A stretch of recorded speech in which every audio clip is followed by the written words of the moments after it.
Whether they're colored or clear, glass bottles and jars are green. No trees die to make this eco-friendly packaging. Glass is made of natural ingredients that are abundant.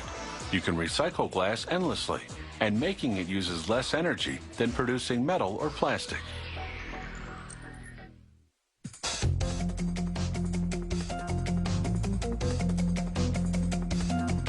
The recipe for glass combines about a half a dozen natural raw materials, but the main ones are silica sand, soda ash, and limestone. Silica sand usually makes up about 45% of the batch. The soda ash helps melt the silica evenly. It comprises about 15%. A limestone content of about 10% makes the finished glass more durable. They combine these ingredients with recycled glass called cullet.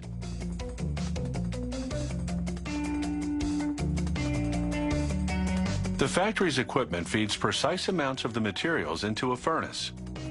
Over a full day, the fiery heat, 2,730 degrees Fahrenheit, melts everything together, producing a gooey liquid that's the consistency of honey.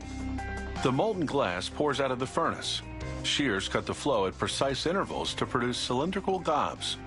Each gob is the exact amount required to make one bottle or jar. They drop to a device called the scoop. The scoop moves them to troughs that feed them to jar forming and bottle forming machines.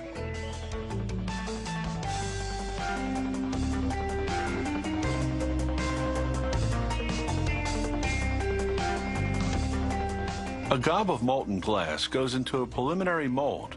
In a matter of seconds, it comes out as what's called a parison, a miniature version of the final bottle. Each parison then moves into a blow mold, the cavity of which is the shape of the final bottle. The equipment blows the compressed air into the parison, stretching the glass outward toward the wall of the mold cavity. This process creates the final bottle shape and hollows out the inside. These are amber-colored beer bottles. The color is produced by adding small amounts of iron, sulfur, and carbon to the glass mix.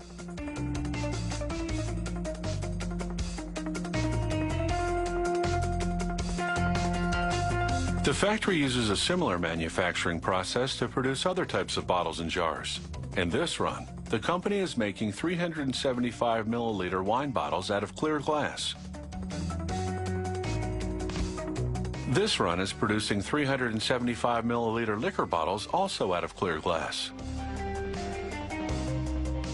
But this mold has a special feature, a recessed insignia on one of the walls, which produces a raised insignia on the front of the bottle.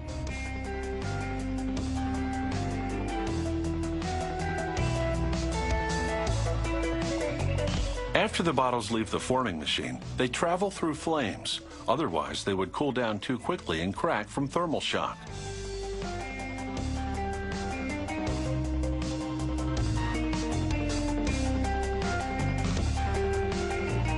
A loader now gently pushes the bottles into what's called an annealing leer.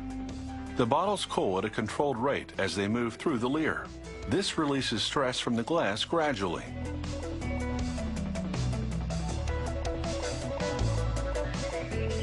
As the bottles exit the annealing leer, a sprayer coats their exteriors with lubricant.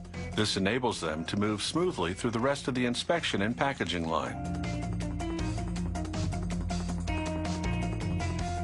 The bottles now line up in single file to head into the automatic inspection station. As the machine spins each bottle, cameras and probes check for imperfections such as cracks or bubbles.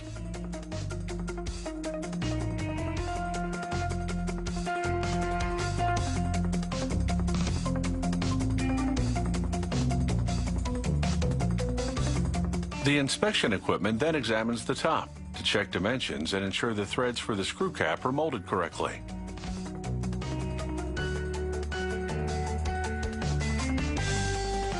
Before shipping, a worker does a final visual inspection. The proportion of cullet in glass can be as high as 90%. Cullet melts at a lower temperature, so for every 10% of cullet in the mix, the factory uses up to 2.5% less energy to produce its glass. Now that's an incentive to recycle.